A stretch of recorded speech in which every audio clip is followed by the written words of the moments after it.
الحمد لله رب العالمين وبه استعين واشهد ان لا اله الا الله وحده لا شريك له واشهد ان محمدا عبده ورسوله اما بعد۔ گزشتہ درس میں یہ بات بتائی گئی تھی کہ عبادت کی دو قسمیں ہیں، ایک عبادت محضہ اور دوسرے عبادت غیر محضہ، اور ان کی تفصیل پر گفتگو کی گئی تھی۔ اور عبادت غیر محضہ کی کئی صورتیں ہیں، اس میں سے پہلی صورت پر بات ہوئی تھی۔ پہلی صورت یہ ہے، عبادت غیر محضہ کیا ہے، پہلے یہ سن لیں۔ عبادت غیر محضہ ان اعمال و اقوال کا نام ہے جو اپنی اصل مشروعیت کے اعتبار سے تو عبادت نہیں ہیں، لیکن نیک نیتی کی بنا پر وہ عبادت قرار پاتے ہیں۔ اس میں سے پہلی صورت یہ ہے کہ کوئی عمل یا کوئی قول آپ پر فرض یا مستحب ہو، لیکن آپ اسے نیک نیتی کے ساتھ اللہ کی رضا کی خاطر انجام دیتے ہیں تو وہ آپ کے لیے عبادت کا اجر و ثواب دیتا ہے، وہ آپ کے لیے عبادت ہو جاتا ہے۔ اس کی تفصیل بیان کی جا چکی ہے۔ دوسری صورت یہ ہے کہ کوئی چیز حرام ہے اور انسان اس حرام کو اللہ کی رضا کی خاطر چھوڑ دے، جیسے سود کو چھوڑ دے اللہ کے ڈر سے، چوری کو چھوڑ دے اللہ کے ڈر سے، خیانت، دھوکہ دہی اور فریب کاری کو چھوڑ دے اللہ کے حکم کی تعمیل میں، اللہ کے خوف سے، اللہ کے ثواب کی طلب میں، اللہ سے اجر و ثواب حاصل کرنے کے لیے، اللہ کے روکی ہوئی چیز سے رکنے کے لیے، تو یہ سارے اعمال عبادت بن جاتے ہیں جن پر اسے ثواب ملے گا۔ اس میں کوئی اختلاف نہیں ہے، یہ گویا اتفاقی مسئلہ ہے، اس میں اہل علم میں مسلمانوں کے درمیان کوئی اختلاف نہیں ہے، اس میں سب کا اتفاق ہے کہ اس پر ثواب ملے گا۔ لیکن اگر کوئی شخص کسی برائی کو صرف اس وجہ سے چھوڑ دیتا ہے کہ اسے وہ برائی کرنے کی طاقت نہیں ہے، یا اسے سزا کا ڈر ہے،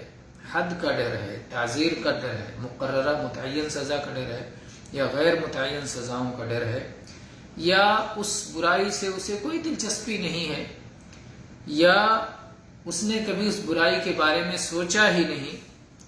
تو اس طرح اس برائی کو چھوڑنے پر اسے اجر و ثواب نہیں ملے گا، لیکن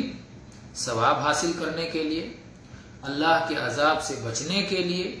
اور اللہ کی روکی ہوئی چیز اللہ کے حکم کی وجہ سے، اللہ کے روکنے کی وجہ سے رک جانے کی خاطر اگر وہ رکتا ہے تو اسے اجر و ثواب ملے گا۔ اور اس کی دلیل ابو ہریرہ رضی اللہ عنہ کی وہ حدیث ہے جس میں وہ فرماتے ہیں کہ اللہ کے نبی صلی اللہ علیہ وسلم نے فرمایا کہ اللہ تعالیٰ نے فرمایا، جب میرا بندہ کوئی برائی کرنے کا ارادہ کرے تو اسے مت لکھو یہاں تک کہ وہ کر ڈالے۔ اللہ تعالیٰ فرشتوں کو حکم دیتا ہے کہ فرشتوں، میرا بندہ جب کسی برائی کا ارادہ کرے تو وہ برائی مت لکھو یہاں تک کہ وہ کر ڈالے۔ اگر کر ڈالتا ہے، برائی کا ارتکاب کر لیتا ہے تو اتنا ہی لکھو جتنا اس نے برائی کی ہے، اور اگر وہ میری خاطر، میرے ڈر سے،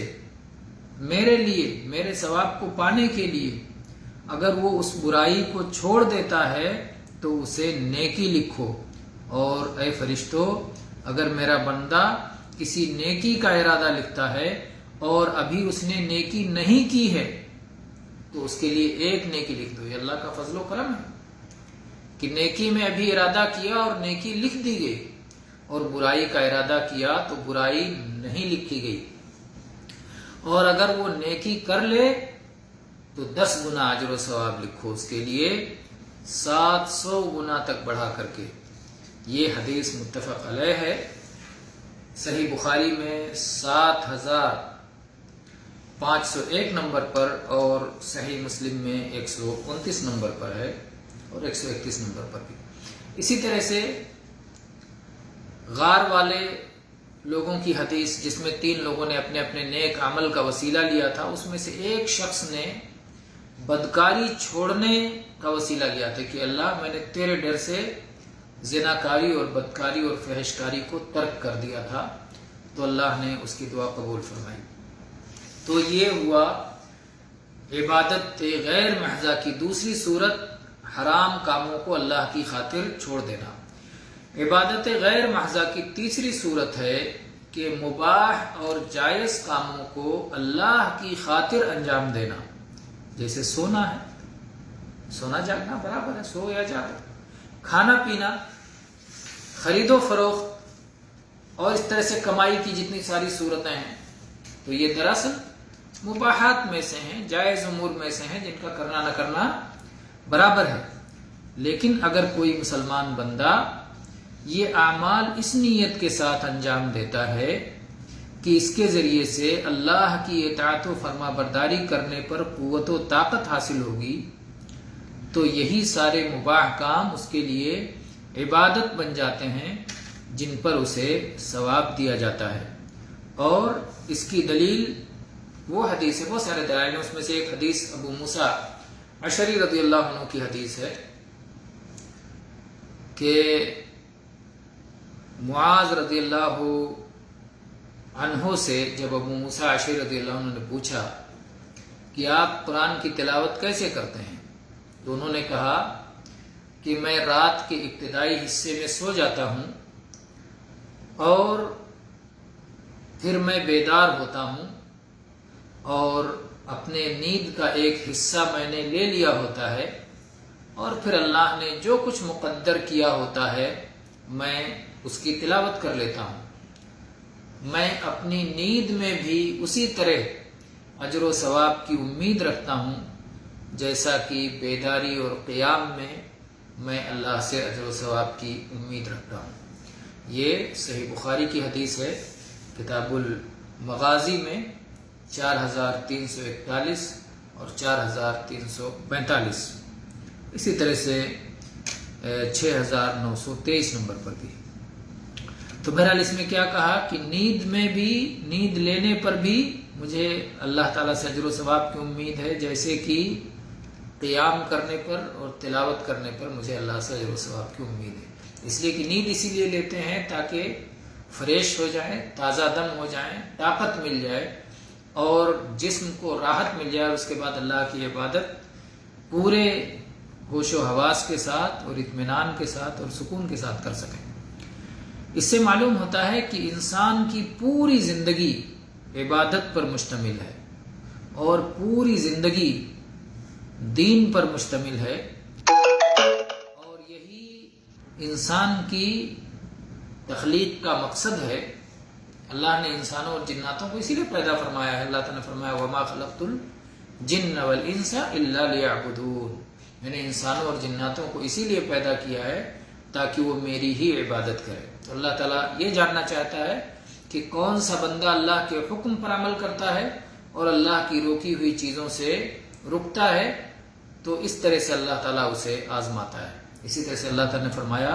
الذی خلق الموت والحیات لیبلوکم ایکم احسن عملا، وہ اللہ جس نے موت و حیات کو اس لیے پیدا کیا تاکہ دیکھے کہ کون شخص نیک عمل کرنے والا ہے۔ تو